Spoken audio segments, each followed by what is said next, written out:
The critical patriot देखने वाले सब दोस्तों को खुशामदीद। आज एक दफ़ा फिर गुजरात के शहर भावनगर से मेरे साथ शरीक गुफ्तगू हैं धार्मिक त्रिवेदी जी। वो एक बिजनेसमैन हैं और अपने मुल्क की सियासत में बड़ी गहरी दिलचस्पी लेते हैं, पाकिस्तान के हालात पर भी नज़र रखते हैं। गुजरात में हाल ही में इलेक्शन हुए तो कहा जा रहा था कि एंटी इनकम्बेंसी फैक्टर होगा और बीजेपी की परफॉर्मेंस इतनी अच्छी नहीं होगी, लेकिन उनकी परफॉर्मेंस बहुत अच्छी रही इलेक्शन में। तो आपका क्या तबसरा है उस पे?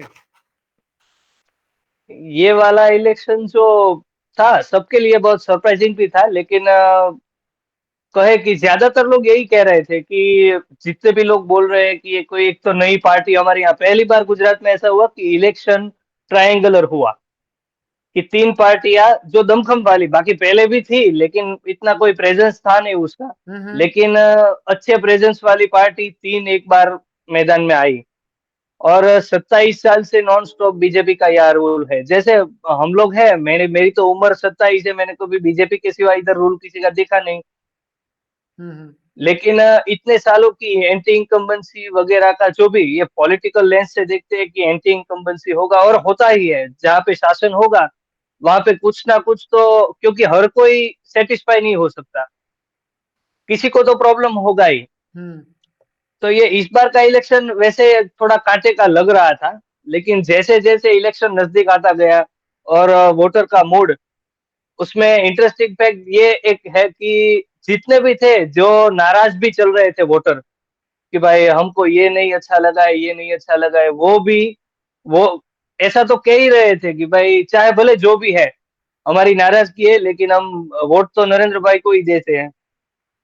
अच्छा, इस दफा पहली दफा गुजरात में आम आदमी पार्टी ने भी हिस्सा लिया। जी, आम आदमी पार्टी ने हिस्सा इससे पहले भी लिया है 2 बार, लेकिन इतने दमखम से नहीं। इससे पहले लिया था, लेकिन कहे कि कुछ हजार वोट अ, मिलने में भी मुश्किल हो, ऐसी परफॉर्मेंस थी। इस बार थोड़ा कैंपेन वगैरह करके, जैसे अरविंद केजरीवाल यहाँ पे आए, बहुत उसने अपना स्टेट प्रेसिडेंट डिक्लेयर किया, सीएम का कैंडिडेट डिक्लेयर किया। फिर बहुत सारी ऐसी स्कीम, ये भी सोचने की बात है, जैसे स्कीम दी कि फ्री में बिजली देंगे, जितने भी परिवार है उसको घरेलू उपयोग के लिए फ्री में बिजली देंगे। अभी कोई भी आदमी होगा जो मनुष्य स्वभाव है, अगर मुफ्त का मिलता है तो कौन नहीं लेना चाहेगा। ये ऐसा परसेप्शन है, लेकिन ये सोचने वाली बात है कि जो कॉमन मैन है उसने ये जो एक फ्री में मिलने का ऑफर था वो भी एक्सेप्ट किया नहीं। फिर ऐसी भी बहुत सारी घोषणाएं थी, जैसे कि जो भी बेरोजगार है उसको हर महीने 3-3 हजार रुपये, जैसे 18+ के कोई भी पढ़े लिखे नौजवान हो गए, उसको कुछ काम नहीं है तो 3-3 हजार रुपये उसको वेतन मिलेगा, बेकारी भत्ता। तो ये भी ऐसी बात है कि भाई वोटर्स वो होगा, वो ललचाएगा, लेकिन वो ललचाया नहीं। उसने सोचा, जैसे हमारे गुजराती में क्या व्यापारी कम्युनिटी है, बिजनेस माइंडेड, तो सोचने वाले बाकी जगह पे ऐसे सोचते हैं कि वाह भाई वाह, मुफ्त में आ जाएगा। यहाँ पे थोड़ा उल्टा हुआ कि मुफ्त के जगह मेहनत का पसंद किया। क्योंकि अगर आप ही सोचिए, ये 18 साल का कोई हट्टा कट्टा नौजवान जिसकी उम्र है कमाने की, कहीं से भी मेहनत करेगा तो कमाएगा ही। सबने कमाया है, सबको बैठे बैठे तो कोई नौकरी मिलती नहीं, लेकिन उसको बैठे बैठे ही 3 हजार रुपये मिल जाएगा। फिर वो अपनी जरूरत भी ऐसे ही 3 हजार में ही डेवलप करेगा कि अब तो मुझे इतने में ही गुजारा करना है। बैठे बैठे मिल जाता है तो कौन मेहनत करेगा। तो ये आम आदमी पार्टी, और सरप्राइजिंगली बात, जितना वोट शेयर इससे पहले बीजेपी को मिला था उससे 1-2% ज्यादा इस बार बीजेपी को मिला है।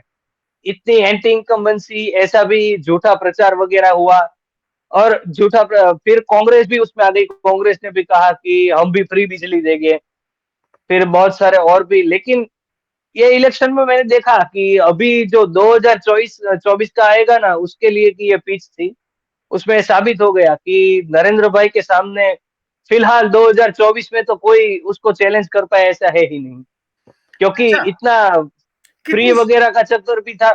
जी, हाँ, कितनी सीटें मिली कांग्रेस को और कितनी मिली आम आदमी पार्टी को? टोटल 182 में से कांग्रेस को मिली है 17 सीट। आम आदमी पार्टी को मिली है 5 सीट। अच्छा। और 156, जैसे नरेंद्र मोदी जब सीएम थे तब भी वो ऐसा रिकॉर्ड नहीं बना पाए थे। और जो अभी के जो सीएम है भूपेंद्र भाई पटेल, वो डाउन टू अर्थ आदमी है, इतना आपने उसे कभी न्यूज में भी नहीं देखा होगा। हम्म। लेकिन इससे ये साबित हुआ कि लोग जो भी देख रहे हैं वो गुजरात में किसी कैंडिडेट कोई भी हो उसको देखते ही नहीं, वो नरेंद्र भाई के नाम का ही वोट देते हैं। अच्छा, आप मुझे ये कह रहे थे कि इंडिया जो है वो एक वेलफेयर स्टेट बन बन चुका है या बनने जा रहा है। तो क्या ऐसे बड़े बड़े इकदामात हैं इंडिया में जो लिए गए हैं जिनकी वजह से आप कहते हैं कि इंडिया एक वेलफेयर स्टेट है बड़ी हद तक?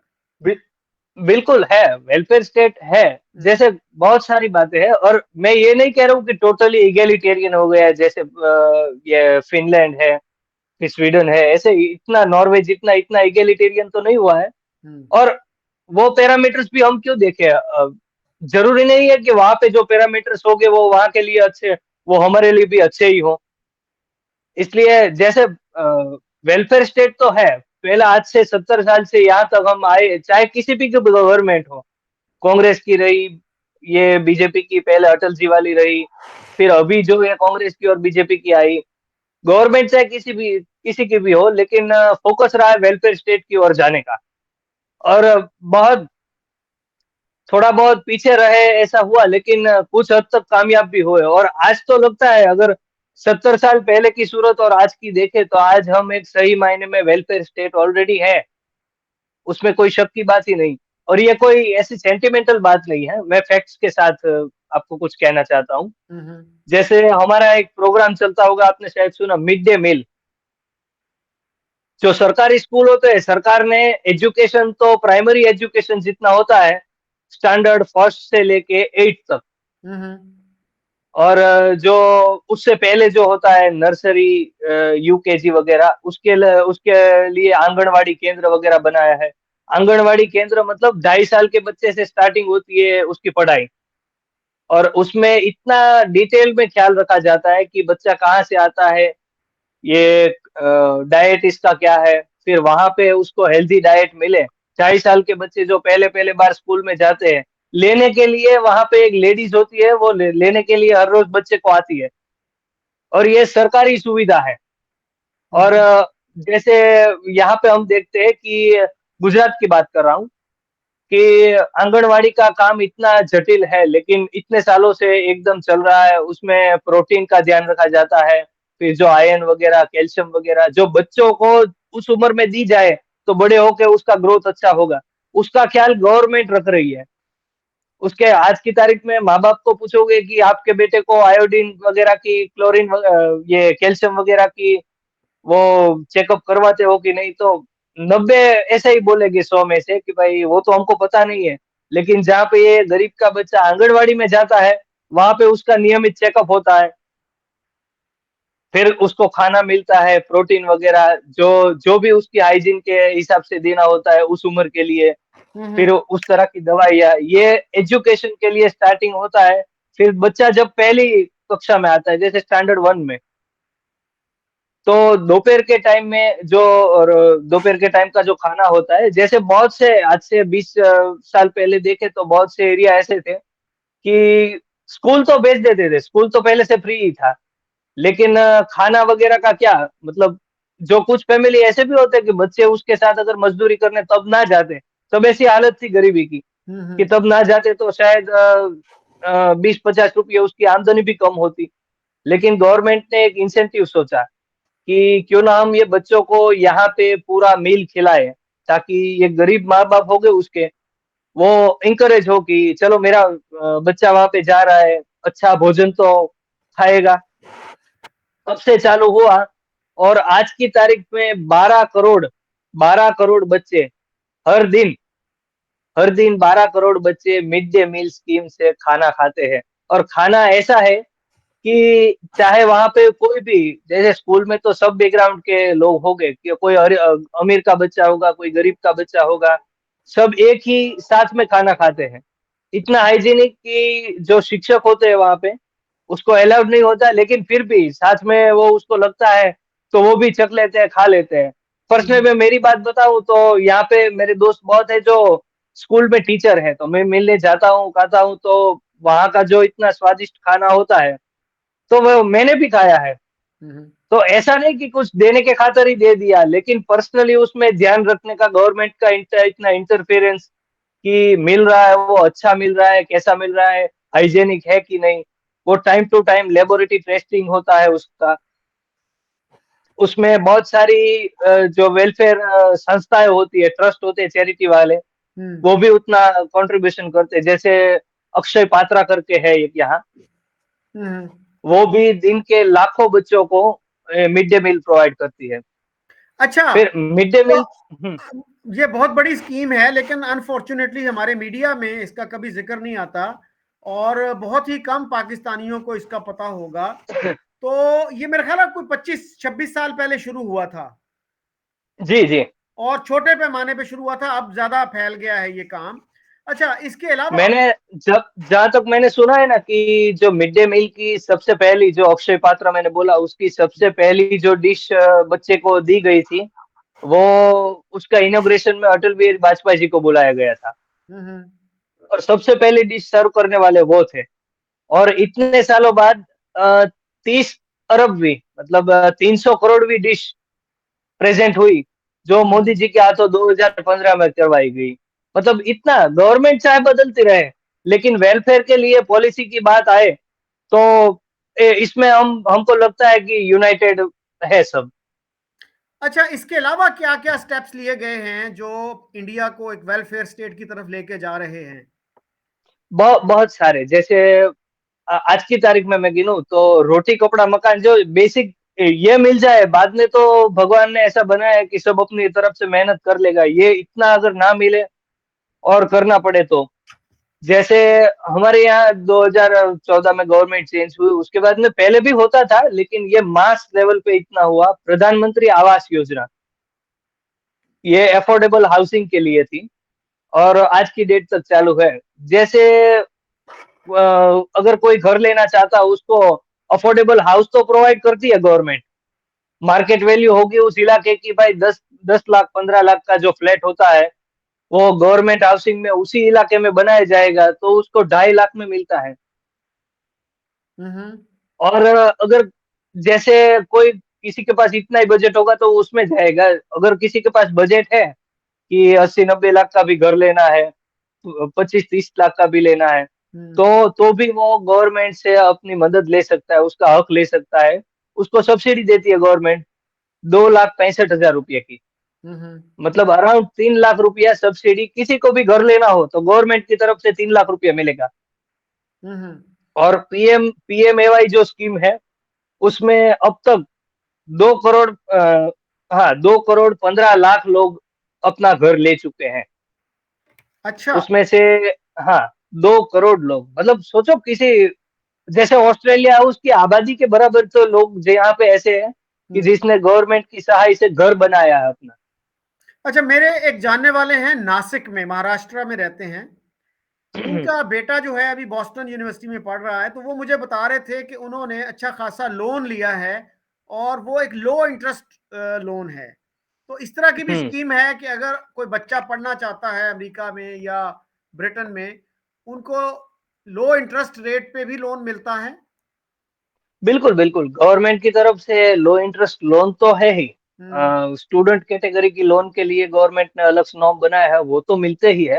हम्म, उसके अलावा यहाँ पे बहुत सारे ऐसे प्राइवेट एनबीएफसी वगैरह भी है जो फाइनेंस वगैरह करते हैं, जिसके ऊपर गवर्नमेंट का कोई ऐसा प्रेशर नहीं है कि तुमको इतने में ही देना पड़ेगा, लेकिन वो भी वॉलेंटियरली एजुकेशन के लिए सस्ते लोन देने के लिए तैयार है। हम्म, वो एक सिस्टम सोशली अपने आप ही बना हुआ है, और ऊपर से गवर्नमेंट की तरफ से जो बहुत एक्स्ट्रा ऑर्डिनरी अच्छे तेजस्वी छात्र होते हैं कि जो पढ़ाई में इतने माहिर वगैरह होते हैं, उसके लिए तो स्कॉलरशिप्स भी है।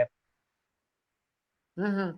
और अच्छा, हाँ, इसके अलावा कौन से स्टेप्स लिए गए हैं जो कि इंडिया को एक वेलफेयर स्टेट बनाते हैं? अगर वेलफेयर स्टेट का मैं जो बोल रहा हूँ उसमें गिनाने जाए तो 112 ऐसी स्कीम है। सोचो 112 है। फिर भी मुझे जो ज्यादा इंप्रेस की ऐसी मैं बोल रहा हूँ, हम्म, जैसे मिड डे मील हमने बोला, ये प्रधानमंत्री आवास योजना बोला, फ्री रेशन, मतलब जब कोरोना आया उससे पहले भी राशन तो फ्री बहुत सारे लोगों को मिलता था, जो पॉवर्टी लाइन के नीचे या पॉवर्टी लाइन के थोड़े ऊपर आ गए हैं, हम्म तब तक लोग को राशन मिलता है। तो वो तो थे ही, लेकिन जब से कोरोना आया तब से 80 करोड़ लोग ऐसे हैं, मतलब जो पहली बार जब पहला लॉकडाउन लगा उससे पहले चालू हुआ था, तब से लेके आज तक चालू ही है। 80 करोड़ लोगों को फ्री में राशन मिलता है हर महीने। हम्म 80 करोड़ मतलब कितने देश ऐसे होंगे कि जिसकी 10 गुना आबादी भी इतनी नहीं होती होगी, हम्म उतना रेशन ही होगा और बिल्कुल फ्री ऑफ चार्ज। जैसे ये हो गया रेशन। फिर आयुष्मान भारत, ये शायद आपने नाम सुना होगा, आयुष्मान भारत योजना है, ये हेल्थ केयर के लिए है। हम्म और इसको कहा जाता है दुनिया की सबसे बड़ी हेल्थ केयर के लिए की गई कोई योजना। हम्म पूरी दुनिया में इससे बड़ी हेल्थ केयर सिस्टम किसी गवर्नमेंट ने फ्री में इतना किया नहीं होगा, क्योंकि 5 लाख तक का कोई भी आपको परेशानी हो, हेल्थ वगैरह में कुछ ऑपरेशन करवाने का है, तो 5 लाख तक की सहाय गवर्नमेंट देगी। और ऐसा नहीं कि सरकारी हॉस्पिटल में तो इलाज पहले भी फ्री था, आज भी है। लेकिन कोई कहे कि भाई मुझे सरकारी हॉस्पिटल में नहीं करना है, प्राइवेट में करना है, और हम्म प्राइवेट का डॉक्टर इतने फीस बोलता है, तो मरीज को तो अपनी जेब से हाथ भी नहीं डालना है। वो डॉक्टर ही अपने आप मरीज का नाम लिख लेगा और एप्लीकेशन उसका भर देगा, तो डॉक्टर को डायरेक्ट पेमेंट हो जाएगी, 5 लाख तक की कोई भी सारवार। और इसके अंडर कवर हो जाते हैं वो है 13.5 करोड़ फैमिली, मतलब 80% ऑफ इंडिया, 13.5 करोड़ लोग, 13 करोड़ फैमिली। नहीं, वो उसमें आयुष उसमें हाँ। धार्मिक ये बताइए, अगर एक बंदा जाता है और एडमिट नहीं होता वो हॉस्पिटल में, उसकी सर्जरी नहीं है, उसकी हम्म। फर्ज करें मेडिसिन हैं 5,000 की हम्म। या 6,000 की मेडिसिन हैं, तो हम्म। उसको कोई मर्ज है जैसे एस्मा है या कुछ और है, तो क्या वो भी हम्म। कवर होता है इसमें, या सिर्फ जो एडमिट होते हैं हॉस्पिटल में लोग उनको आप देते हो? अभी अभी मैं बोलता हूँ, जैसे अगर ऐसी कोई छोटी मोटी बीमारी आई और अगर फ्री में लेना है तो गवर्नमेंट हॉस्पिटल है ही।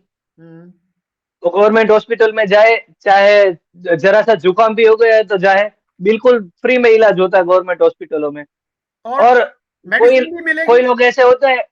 क्या? मेडिसिन भी गवर्नमेंट मिलेगी? हॉस्पिटल में बिल्कुल बिल्कुल मिलेगी। हम्म हजारों रुपए की दवा होगी तो भी गवर्नमेंट हॉस्पिटल में अगर कोई गया तो जेब में से 1 रुपया भी लगता नहीं है। हम्म और ये आज से नहीं, 70 सालों से ऐसा है। हम्म गवर्नमेंट हॉस्पिटल कोई भी हो, वहां पे कुछ पैसा लगता नहीं है। हम्म और दूसरा बताऊं कि अगर अब अभी ऐसा हुआ, इसमें थोड़ा अवेयरनेस आई, और thanks to this government and हमारे जो पॉलिसी बनाने वाले लोग हैं उसका ये थोड़ा कंट्रीब्यूशन, कि बहुत से लोगों का इसने भला ऐसा किया कि जैसे दवाइयाँ जो होती है उसमें एक लॉ आ गया है कि कोई भी डॉक्टर वो कंपनी का नाम नहीं लिख सकता। हम्म वो लिखेगा तो उसका जेनेरिक लिखेगा, और यहाँ पे गवर्नमेंट ने जेनेरिक मेडिकलों की एक पूरी चेन बना दी है कि हर कुछ किलोमीटर पे, कुछ मीटर पे, सिटी एरिया में कुछ 100 मीटर पे एक जेनेरिक मेडिकल होगा। और उसमें सेम कंटेंट की दवाई उसी फॉर्मूले से बनी हुई वो कम दाम में मिलती है। हम्म जैसे मान लो कि बहुत सारी दवाई है कि जैसे कोई ऐसी दवा होती है कि जिसका पेटेंट वगैरह हुआ होता है, जो कंपनी सी की बनी हुई डॉक्टर सजेस्ट करेगा, तो वो 200 रुपये की होगी। वही मैं अगर जेनरिक मेडिकल पे जाता हूँ और कहता हूँ हम्म कि इस कंटेंट की दवा मुझे दे दो, कंटेंट भी पढ़ लेने का हमको कि पूरे पूरा उसमें श्योर हो जाए कि ये इतनी मात्रा है, ये इतनी मात्रा है, दवा में पीछे लिखा रहता है, तो वो 200 रुपये की चीज आराम से 20-25 रुपये में मिल जाती है। ये गवर्नमेंट जेनरिक मेडिकल जो बनाए हुए है उसमें से। तो ये भी वेलफेयर स्टेट का एक उत्तम उदाहरण है, जो आयुष्मान भारत है। फिर पर्सनली मैं बताऊं कि इधर गुजरात का मैं, तो गुजरात में गर्ल चाइल्ड एजुकेशन के लिए काम हुआ था। फिर जो लेडीज वगैरह होती है प्रेगनेंसी के समय, उसकी हेल्थ के लिए यहाँ पे हुआ है ममता कार्ड करके एक योजना इंट्रोड्यूस हुई है, कि जो कोई भी हो लेडी, वो प्रेग्नेंट अगर हो तो तुरंत वो ममता कार्ड बना लेगी। और बाद में हर महीने गवर्नमेंट की तरफ से जो हेल्थ कर्मचारी होते हैं सरकारी दवाखाने वगैरह के, वो घर पे आते हैं, हालचाल पूछते हैं, रिपोर्ट करके जाते हैं घर पे आके। और ये कंपलसरी है, ऐसा नहीं है कि कोई सरकारी हॉस्पिटल में जाएगा तो ही आएगा। अगर तुम प्राइवेट में भी ट्रीटमेंट ले रहे हो लेकिन और गवर्नमेंट की कुछ हेल्प नहीं लेना चाहते तो भी वो चेकअप करने आएंगे, वो कंपलसरी है। ओके। ताकि गवर्नमेंट सोच रही है कि अगर प्रेगनेंसी के टाइम से अगर माता की हेल्थ के वगैरह में देखे तो बच्चा अपने आप अच्छा आएगा, हम्म। उसका ग्रोथ होगा। ये हो गया। फिर कोरोना वैक्सीन, वो तो कौन भूल सकता है। आज की तारीख में आज तक का डेटा मैं दे रहा हूँ। हम्म। 2 अरब 20 2 अरब 220 करोड़ 220 करोड़ वैक्सीन शॉट्स हम्म। आज तक कंप्लीट हुए हैं। मतलब ये बस अभी आज सुबह तक का ये डेटा था। हम्म। 220 करोड़ वैक्सीन डोजेस हम्म। और 120 करोड़ लोगों ने ले ली है। हम्म। 120 करोड़ ने टोटल लोगों ने वैक्सीन ली है। और शॉट्स के हिसाब से देखे डोजेस के तो 220 करोड़ डोजेस। इसकी अमाउंट सोचिए, $7 बिलियन। हम्म। इतनी तो फ्री में वैक्सीन दी है इंडिया ने अपने बाशिंदों के लिए। ये वेलफेयर स्टेट का एक उत्तम उदाहरण नहीं है तो क्या है। $7 बिलियन मतलब कितनी बड़ी अमाउंट। अगर इतने श्रीलंका के पास होते तो बेचारा डिफॉल्ट नहीं होता, हम्म। पाकिस्तान बार बार आईएमएफ में नहीं जाता। हम्म। मगर यहाँ पे गवर्नमेंट कुछ करने के लिए एक जज्बा रखती है, लोगों को अपना समझती है। पाकिस्तान बार बार दूसरी सब डिबेट में चलता है, सीखना है और कंपटीशन करना है तो ऐसी कुछ बातों में करे, उसके हम्म। लोगों का भी भला होगा। फिर मैं बोलता हूँ जैसे इलेक्ट्रिक गाड़ी, आज के समय पे पेट्रोल डीजल वगैरह ये वैसे भी लिमिटेड सोर्स है। पेट्रोल 200 साल बाद तो होने वाला नहीं है, सबको सब जानते हैं। तो अल्टरनेटिव होना चाहिए। अभी महंगा होगा उसके लिए सबको चिंता है कि इतना महंगा है, इतना महंगा है। रोने में कोई फायदा नहीं है, उसका सॉल्यूशन गवर्नमेंट ने ढूंढा। एक तो जितनी भी इलेक्ट्रॉनिक बाइक कार वगैरह बनाने वाली जो कंपनियां होती है उसको इंकरेज किया, नए स्टार्टअप्स को प्रमोट किया कि आप बताइए बनाइए गाड़ियां नई इलेक्ट्रिक से चलने वाली, तो गवर्नमेंट आपको सपोर्ट करेगी। उसके बाद में अगर आपको गाड़ी लेनी है, 1 लाख रुपए की गाड़ी है, मैंने पिछले महीने ली, 1.5 लाख रुपए की गाड़ी है, तो 30,000 रुपया 30,000 रुपया गवर्नमेंट सब्सिडी देती है हम्म। ताकि ज्यादा से ज्यादा लोग इलेक्ट्रिक व्हीकल चलाने पे आए। और इलेक्ट्रिक व्हीकल चलाने में भी वो खर्चा तो उसमें भी आएगा, इलेक्ट्रिसिटी यूज होगी। तो उसका मैं बोलूं कि यहाँ पे एक स्कीम चलती है सोलर रूफटॉप, कि जो घर की छत होती है वहां पे अगर आप सोलर का प्लांट लगा दे तो वो गवर्नमेंट आपको सोलर सिस्टम खरीदने के लिए 30% सब्सिडी देगी। जैसे ₹1 लाख का हुआ तो 30,000 रुपया गवर्नमेंट डायरेक्ट दे देगी सब्सिडी। 30% सोलर आप सब्सिडी, 30% सब्सिडी है। 30 30% 30% ओके। 30% सब्सिडी गवर्नमेंट देती है अगर आप घर पे सोलर लगा देते हैं तो। हम्म। और ऐसा नहीं कि सोलर से ही सब चलेगा, वो पॉसिबल नहीं है। सोलर हमारे यहाँ से कलेक्ट होता है, फिर वो मेन ग्रिड में जाता है और आपके यहाँ मीटर रहता है कि भाई आपके सोलर ने आज के दिन में 15 यूनिट 20 यूनिट बिजली जनरेट की है। और फिर जो हर महीने बिल आता है उसमें ये दिखाते हैं कि आपने इतनी बनाई है आपके सोलर ने और आपने इतनी यूज की है। तो जितना उसके ऊपर यूज किया है उतना हमको पे करना होता है। और अगर कुछ महीने ऐसे भी होते हैं कि जिसमें हमने यूज किए उससे ज्यादा बना के गवर्नमेंट को दिए, तो उसके हार्ड कैश में पैसे हमारे अकाउंट में आ जाते हैं। अच्छा। तो इससे बड़ा वेलफेयर का नमूना क्या होगा। ये 112 की लिस्ट है, हम्म। ये तो हम पहुंचे हैं 6 पे, हम्म। 112 की है। अच्छा, इसके अलावा फिर धार्मिक, इसके अलावा हम्म, जो मैंने थोड़ी सी रिसर्च की उसमें ये भी पता चला कि फाइनेंशियल इंक्लूजन पे बहुत काम हुआ है पिछले 8-10 साल में। फाइनेंशियल इंक्लूजन से मुराद है ऐसे लोग जिनकी एक्सेस जो है वो फाइनेंशियल इंस्टीट्यूशंस तक होगी। मसलन बैंक अकाउंट नहीं थे करोड़ों लोगों के, तो वो जी, बहुत ज्यादा तादाद में लोगों के बैंक अकाउंट्स खोले गए ताकि वो बैंकों से लोन ले सके। ये योजना थी जनधन योजना। जैसे आई ना, जब शुरुआत में नरेंद्र भाई ने नए नए पीएम बने थे तब ये कह रहे थे कि भाई ऐसे लोगों का खाता खोलेंगे। मैं सच बोलूं तो मुझे भी ये लग रहा था कि क्या कर रहे हैं ये, इतने लोगों का खाता, इससे होगा क्या।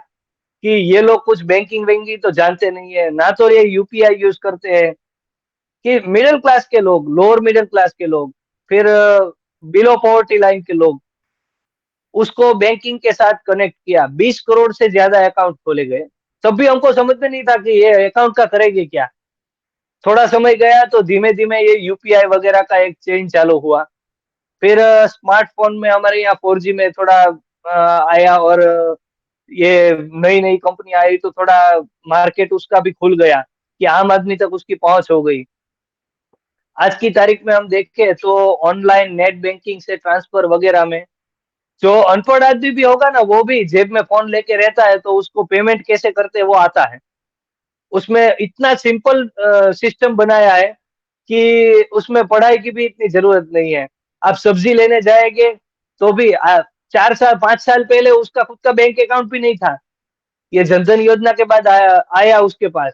फिर जो उसको सहाय मिलती थी, जैसे सब्सिडी वगैरह तो पहले भी मिलती थी, लेकिन बीच में कोई कट मार लेता था, या सब्सिडी पाने के लिए भी उसको घूस देनी पड़ती थी। ऐसे भी बहुत थे, या फेक लोग थे कि जिसको जरूरत नहीं थी लेकिन फिर भी वो ले रहे थे। तो इसके लिए ये आया कि डायरेक्ट बेनिफिट ट्रांसफर के लिए उसके अकाउंट्स बनाए गए। फिर धीरे धीरे लोग को, मनुष्य नेचर है ऐसा है कि एक बार कुछ करने की ट्राई करेंगे तो धीमे धीमे उसको आता ही है, वो थोड़ा सीखता जाता है। तो यूपीआई का उपयोग आज की तारीख में हम देखें तो नेट बैंकिंग, ऑनलाइन ट्रांजेक्शन वगैरह में इंडिया ने चाइना और यूएस को भी पीछे छोड़ दिया है। जितने उसके यहाँ एक हफ्ते में नहीं होते, उतने यहाँ एक घंटे में ट्रांजेक्शन होते हैं बहुत सारी कंट्री के मुकाबले। तो ये भी फाइनेंशियल, और इसमें क्या है देखो, जैसे कोई सब्जी वाला है, सब्जी खरीदने गया हम किसी के पास, वो कैश में करेगा करेगा, उसका कोई हिसाब रहता नहीं है। लेकिन अगर उसको कोई लोन की जरूरत पड़ी तो बैंक में जाएगा, बैंक में बोलेगा कि अपना रिटर्न दिखाओ। वो तो बैंक अकाउंट यूज नहीं करता था। आज की तारीख में क्या है, अगर वो 150 रुपया भी दिन का कमाया है तो बैंक में डेटा बोलता होगा कि इतने की कमाई हुई है। हम्म। हालांकि आज भी कैश में होता है, लेकिन जितना भी वो दिखा सकता है तो उसका एक रिकॉर्ड बिल्टअप हो रहा है। मतलब बैंक भी उसका रिकॉर्ड देख के उसको लोन देने के लिए राजी होगी। तो फाइनेंशियल इंक्लूजन हुआ उसका। ऐसी बहुत सारी, अगर कोई आज की तारीख में मेरे जैसा नौजवान, कुछ कुछ तो बच्चे भी मैं जानता हूँ, आज की तारीख में आईटी का प्रोफेशन हमारे यहाँ बहुत पॉपुलर है। और अभी से नहीं, वो फील्ड वैसे भी थोड़ा हमारी यंगर जनरेशन के लिए थोड़ा उसका कहे कि ज्यादा ध्यान है उस पे। उसकी एक्सपोर्ट वगैरह देखे। और मैं यहाँ की बात बताऊं, गुजरात में भी मैंने थोड़े दिन पहले ही ब्रोशर हाथ में आया, तब देखा, तब मुझे पता चला कि ओहो, ये इतना सब भी कुछ गवर्नमेंट कैसे सोच सकती है। जैसे कोई 21 साल से ऊपर का कोई एंटरप्रेन्योर है जो आईटी में अच्छा अपना नौकरी वगैरह कर रहा है, उसकी क्रेडिबिलिटी है, डिग्री है, और अपना कोई वेंचर करना चाहता है, तो उसके लिए अगर ऑफिस स्पेस भी लेना हो तो भी गवर्नमेंट सपोर्ट करती है। बेसिक जरूरियात से चालू होता है कि उसको ऑफिस स्पेस लेना है तो भी गवर्नमेंट सपोर्ट करेगी। बाद में धंधे के लिए कैपिटल चाहिए। और ये सिर्फ आईटी नहीं, बहुत सारे में, लेकिन आईटी का तो मैंने ब्रोशर पढ़ा, और बहुत से मेरे दोस्त है जो आईटी फील्ड में वो काम करते भी है इसमें। आपकी बातें सुनकर बहुत से पाकिस्तानी ये कहेंगे कि आपने तो बड़ी रोजी पिक्चर पेंट कर दी है इंडिया की, लेकिन आज भी हजारों लोग जो हैं वो मुंबई की और दूसरे शहरों की सड़कों पर सोते हैं। तो होमलेसनेस का जो प्रॉब्लम है इंडिया में, उसको क्यों नहीं हल कर पाए आप लोग? मैं जो ऐसे ही बोलने वाले, मैंने इसीलिए कहा कि करना है तो कंपटीशन अच्छी बात का करो। अगर ये भी कोई पाकिस्तानी कहते हैं कि ऐसा है, तो ये सोचो, ये हमारे यहाँ गुजराती में एक कहावत है जो बचपन में हम पढ़ते थे, स्कूल में आती थी, कि जो जंगल के सब जो छोटे मोटे जानवर होते हैं ना, वो ऊंट को बहुत चिढ़ाते थे कि देखो ये पूरा टेढ़ा मेढ़ा है, पैर भी मुड़ा हुआ है, डूक भी मुड़ी हुई है, लेकिन खुद का भी कुछ ना कुछ मुड़ा हुआ होता है। पाकिस्तानी ऐसा कहते हैं, सड़कों पे सोते हैं, हाँ हाँ सोते हैं, इसमें कोई अजीब बात नहीं है। क्योंकि हमको मिला क्या था, इतनी बड़ी बेकारी मिली थी, अंग्रेजों ने कमर तोड़ दी थी, लेकिन आज कहाँ पहुंचे हैं। और जानते हो, पिछले 15 साल में हम गिने तो 45 करोड़ लोगों को हमने पॉवर्टी लाइन से बाहर निकाला है। पाकिस्तान से 2 गुना आबादी को तो हमने पॉवर्टी लाइन से बाहर कर दिया है। मतलब उसको उतना हमने स्ट्रेंथन किया है। और रही बात होमलेस की, तो अकॉर्डिंग टू डेटा जो इंडिया में होमलेस जो जितने लोग रहते हैं वो 1.7 मिलियन के करीब है लगभग। हम्म। और पाकिस्तान में हम देखें तो 20 मिलियन है, मतलब 2 करोड़ लोग। अभी हम्म। सोचो कि 17 लाख लोग होमलेस 150 करोड़ के इंडिया में, और 20 करोड़ के 25 करोड़ के पाकिस्तान की आबादी में 2 करोड़ लोग ऐसे हैं जो होमलेस हैं। हम्म। मतलब क्या कंपैरिजन भी है ये। अगर कोई भी पाकिस्तानी अगर मुझे कहता है रोजी पिक्चर की, नहीं ऐसी कोई बात नहीं है। मैंने आज भी भूखे तो सोते हैं, बहुत सोते हैं, और उसको उसके ऊपर सबकी सिंपैथी भी है। लेकिन करते जाएंगे, इतना भी हमने किया है तो आगे भी कर देंगे। अच्छा, एक और बात पाकिस्तान में की जाती है, और अभी जो है उसकी बड़ी कंट्रोवर्सी बनी जब बिलावल ने यह कहा कि गुजरात के जो फसादात थे, इतने मुसलमान उनमें मारे गए, तो वो उनकी जिम्मेदारी जो है वो प्राइम मिनिस्टर नरेंद्र मोदी पे है। तो आप क्या कहेंगे, ब्रीफली बताइएगा उसके जवाब में। जैसे ये यहाँ पे भी कुछ लोग ने ऐसा बिलावल का विरोध किया, उसके अगेंस्ट में प्रोटेस्ट किया, पोस्ट वगैरह लिखी कि ऐसा है वैसा है। मेरा ऐसा मानना है कि ऐसे लोगों का कोई जवाब देना ही नहीं चाहिए। मैं बहुत खुश था जब इमरान खान प्राइम मिनिस्टर थे, वो दिन रात कुछ ना कुछ गाली गलौज कह रहे थे, लेकिन हमारा कोई भी ऑफिशियल आदमी उसको रिप्लाई नहीं कर रहा था। हुआ क्या कि वो अपने आप ही बंद हो गया। और दुनिया बहुत समझदार है। ये पाकिस्तानी कहते हैं कि भाई वो सुप्रीम कोर्ट को नहीं मानते, कि वो तो सुप्रीम कोर्ट पे भी इसका असर है। उसमें पाकिस्तानियों का दोष नहीं है, क्योंकि उसके यहाँ जो सुप्रीम कोर्ट है पाकिस्तान में, उसकी क्रेडिबिलिटी सब जानते हैं कि सुप्रीम कोर्ट के जज साहब किसके कहने पर चलते हैं, कैसे कैसे जजमेंट देते हैं। कोई कॉन्स्टिट्यूशन के बाइंडिंग में कोई जजमेंट होते नहीं। सुप्रीम कोर्ट जैसा बड़ा इंस्टीट्यूशन पाकिस्तान में एक एंटरटेनमेंट जोन का काम करता है कभी कभार तो। लेकिन इंडिया की सुप्रीम कोर्ट की एक बहुत बड़ी वैल्यू है। और ऐसा नहीं कि सिर्फ हमारे यहाँ, हमको तो उस पर एक फक्र है, लेकिन पूरी दुनिया में हम रैंकिंग वगैरह देख के, फिर आप भी कभी देखना हमारी सुप्रीम कोर्ट की प्रोसीडिंग्स जो होती है उसकी बहुत सारी ऑनलाइन फुटेजेस भी होती है, हाई कोर्ट की वगैरह की। कभी देखना कि कितने एजुकेटेड लोग बैठे हैं, कितने कितने ऐसे तर्क देते हैं, फिलोसॉफी से बात करते हैं। तो इतना सब होने के बाद, और तब के टाइम पे तो क्या नरेंद्र भाई पर इतना धावा बोला था, सीबीआई तब की गवर्नमेंट ने लगाई थी। फिर सुप्रीम कोर्ट के भी जो जज की बेंच होती है वो भी इन्वेस्टिगेट कर रहे थे। और तब केंद्र में, मतलब सेंटर में गवर्नमेंट कांग्रेस की थी, आप याद कीजिए। उस टाइम पे नरेंद्र भाई को क्लीन चिट मिला। उस बंदे ने इतने साल बोला कि अगर सुप्रीम कोर्ट प्रूव करे तो मुझे कोई प्रॉब्लम नहीं है, क्योंकि मैंने कुछ किया नहीं है तो बिना वजह से मैं माफी तो नहीं मांगूंगा। वो आपने भी स्टेटमेंट सुना होगा, वो बार बार कहते थे कि भाई अगर मोदी ने कुछ किया है तो उसको फांसी दे दो, माफी वाफी की बात क्यों करते हो। लेकिन उस टाइम में जैसे गोधरा वगैरह में तो हम पहले भी बात कर चुके हैं, लेकिन ये बिलावल की बात आई इसलिए हमारे लिए अपना हमारा सुप्रीम कोर्ट जो कहे वो सर्वमान्य है। ऐसे बिलावल वगैरह कुछ कहते रहे, मैं तो जो भी भाई नाराज है, जो मोदी जी को चाहते हैं वगैरह है, और बिलावल के इस बयान से वो खफा है, तो उसको मेरी एडवाइस है कि आप प्लीज इस पे रिएक्ट ही मत करें। आप रिएक्ट कर रहे हैं तो उसकी पब्लिसिटी हो रही है। हम जानते हैं उसको तो ये मैंडेट मिला है उसके ऊपरी लोगों से। कौन ऊपरी लोग है, एस्टेब्लिशमेंट वाले, हम जानते हैं। और रही बात बूचर ऑफ गुजरात वगैरह ऐसे बोलने की, ये भुट्टो कौन था 30 लाख बंगालियों को मरवाने वाला, ये भूल गए बिलावल? 30 लाख। फिर बलूचिस्तान में कितने मरवाए, कितने सिंधी मरे, मुहाजिरों को कितने को मरवाया, खुद अच्छा, के गिरेबान में झांकते नहीं। ये धार्मिक, आपने जो कहा 30 लाख बंगाली, हम्म। ये तो अब बहुत से इंडियंस भी कहते हैं कि 30 लाख जो थी वो बड़ी एग्जैजरेशन थी। तो कुछ हम्म। लोग ये कहते हैं कि मुजीबुर रहमान ने, शेख मुजीबुर रहमान ने, वो शायद 3 लाख कहना चाहते थे, तो उनके मुंह से 3 मिलियन निकल गया कि उनकी अंग्रेजी इतनी अच्छी नहीं थी। तो ये तो बहुत एग्जैजरेटेड फिगर लगता है 30 लाख का। तो आप क्या 3 लाख कहेंगे? भी कोई छोटा तो नहीं है। हम्म। 3 लाख भी कोई छोटा तो फिगर नहीं है ना। हम्म। और मैं ये कहता हूँ कि 1.5 करोड़ तो रेफ्यूजी आ गए थे हमारे यहाँ 71 में 1.5 करोड़ रेफ्यूजी, मतलब कितने मरे होंगे, इतने डर गए होंगे कि वो अपना घर बार वगैरह छोड़ के, घर बार कोई ऐसे नहीं छोड़ता है, 1.5 करोड़ थे सदियों या से वहां रहते। सॉरी 1.5 करोड़ थे या 1 करोड़ थे? मैंने जो फिगर पढ़ा वो डेढ़ दस डेढ़ 10 मिलियन कहा जाता है। नहीं नहीं, 1.5 करोड़ है। हम्म। 1.5 करोड़ रेफ्यूजी आ गए थे। ओके। और मतलब वो जो करवाने वाला, आप एज अ पाकिस्तानी सोचो, हम्म। चलो कोई इंडियन नहीं, अगर आपका मुल्क 2 लख्त हुआ तो उसके पीछे कौन था? चलो सब एस्टेब्लिशमेंट एस्टेब्लिशमेंट कह देते हैं।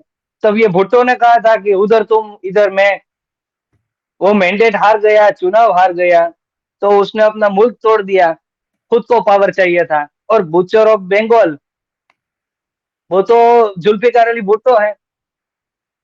और ये तो हिस्ट्री ने प्रूव किया है, मोदी पे तो कुछ प्रूव भी नहीं हुआ है। इसमें नहीं, तो सबकी जगह से एक्सेप्टेबल है कि ये इसी इसी के हाथ था इसमें। बुचर ऑफ बंगाल जो है, भुट्टो को तो नहीं कहा जाता। वो तो नहीं जनरल, नहीं, कहा तो टिक्का खान को जाता था, जी, जनरल टिक्का खान उसको को कहा कहा जाता जाता है। था, लेकिन टिक्का खान को पहले कहा गया बुचर ऑफ बंगाल, फिर कहा गया बुचर ऑफ बलोचिस्तान। यस। उसको जो है पीपल्स पार्टी ने अपना सेक्रेटरी जनरल बना लिया। बिलावल की जो हम्म। पार्टी है, उनका वो सेक्रेटरी हाँ। था। और उन्होंने उसको गवर्नर भी लगाया पंजाब। वो तो है, लेकिन तब के टाइम पे पावर में पॉलिटिकल सिंड्रोम में से कौन आया था? शासन तो भुट्टो के पास ही था। मतलब चलती तो उसकी थी, बाकी चलती तो आर्मी की थी, वो सब जानते हैं। लेकिन वेस्ट पाकिस्तानी आर्मी सबकी, उसमें अगर कमांडिंग वगैरह में जो चलती थी, एडवाइस वगैरह के लेवल पे, तो वो भुट्टो की ही थी, क्योंकि आफ्टर ऑल मैंडेट वो हार गया था, लेकिन आर्मी वही कर रही थी जो भुट्टो कह रहे थे। पीपल का मैंडेट तो हार गया थे, लेकिन आर्मी को वो उसी की तरफदारी करवाने के लिए सब कुछ कर रहे थे। अब ये ऐसी बच्चों वाली तो नहीं, ये इतने बेवकूफ तो बच्चे भी नहीं होते हैं। आप क्या मानते हैं कि इसको कुछ फायदा होगा इससे? हाँ, पाकिस्तान में इंटरनल फायदा होगा। और यहाँ पे हम बताए तो इंडिया में बहुत सारे लोग तो ऐसे सरकास्टिक वे से कहते हैं, लेकिन पर्सनली भी हम देखें ना तो हम इमरान खान के बहुत बड़े फैन हैं। हम तो यहाँ पे मन्नतें लेते हैं कि भाई वो अगर जीत जाए तो मजा आ जाए। वो क्यों? वो जो भी सोचने वाला, आंकड़े देखने वाला होगा, जो काम हम लोग 70 साल से नहीं कर पाए, हम्म। बाकी कोई भी ताकत पाकिस्तान की दुश्मन नहीं कर पाई, वो अंदर से खोखला करने का काम इमरान खान ने चालू किया है। हम कैसे? तो बहुत मेजर गौरव आर्या ने, अरे कोई सोच ही नहीं सकता पाकिस्तान जैसे देश में जहाँ पे एस्टेब्लिशमेंट के जरिए ही सब कुछ होता है, वहां पे एक ऑर्डिनरी लोग भी सड़कों पे आर्मी के खिलाफ, आर्मी चीफ के खिलाफ, उसकी इंटरफेरेंस के खिलाफ ऐसे सर उठा के खड़े हो जाए। हाँ, है सब प्रोपेगेंडा, वो भी जानते हैं, लेकिन नुकसान करेगा तो हमको तो नहीं करेगा ना, पाकिस्तान में ही करेगा। हम्म। तो इमरान खान का तो बहुत शुक्रिया करना चाहिए। हम तो मन्नत मांगेंगे, और सभी जो पाकिस्तान के चाहने वाले होते हैं उसको कहते हैं कि भाई उसी को इलेक्शन में जिताना। ओके। अच्छा, कोई हम्म। फाइनल थॉट्स धार्मिक, कोई बात करना चाहें आप बिफोर वी क्लोज? फाइनल यही सर कि अभी का जो ये टाइम है, इतना इंडिया इतना आगे चल रहा है, ऐसा नहीं है कि कोई हम किसी को नीचा दिखाने के लिए, लेकिन जो जितना भी मैंने 112 थी उसमें से हमने आज डिस्कस की है जो स्कीम्स वेलफेयर स्टेट बनाने की, अपने लोगों को मदद करने के लिए एज ए गवर्नमेंट क्या रिस्पॉन्सिबिलिटी होती है, उसमें से 112 स्कीम जो चालू है, उसमें से मैंने 7 ही आपको बताई। ऐसी तो दूसरी बहुत सारी है, हम्म। लेकिन ये है असल जो सरकार का काम होता है, वो ये है। सरकार का काम ये नहीं कि आप ऐसे ही बेतुके बयान देते रहे, खुद के क्या हालत है। आपके यहाँ जो बारिश वगैरह फ्लड आया था उसका बहुत हम लोगों ने देखा, और दिल दहल जाए ऐसी हालत थी। कोई भी गवर्नमेंट, अभी मैं 2018-19 का कहूँ ना, इंडिया में भी फ्लड आए थे। इंडिया में हर बार फ्लड तो आता ही है, हर मानसून में इंडिया के किसी भी पार्ट में एक जगह तो हो गई ऐसी कि जहाँ पे फ्लड आया होगा, लेकिन गवर्नमेंट का काम देखिए, कुछ महीने में तो पूरा खड़ा कर देंगे। और यहाँ की गवर्नमेंट है कि फ्लड आके चले गए, पानी तो कब का निकल गया है, लेकिन ये आस लगा के बैठे हैं कि अभी भी हमको फ्लड के वजह से कोई पैसा मिल जाए। ओ अच्छा, सब डरते हैं कि आप धार्मिक मुझे बता रहे थे वो प्रिंटिंग का एक ऑर्डर आपके पास आया था, हाँ, वो क्या जैसे जैसे कहानी है? देखो देखो मैं जी। वो मैं बताता हूँ। जैसे अब के टाइम पे हमारे यहाँ जो हमारा एक्सपोर्ट वगैरह होता है वो all time high 560 billion dollars का एक्सपोर्ट है हमारा। 560 बिलियन डॉलर्स का एक्सपोर्ट। और इस बार तो जो फॉरेन रेमिटेंस आया, जो हमारे एनआरआई भाई रहते हैं, बाहर रहते हैं, उन लोगों का, तो वो भी 100 बिलियन डॉलर के पार कर गया।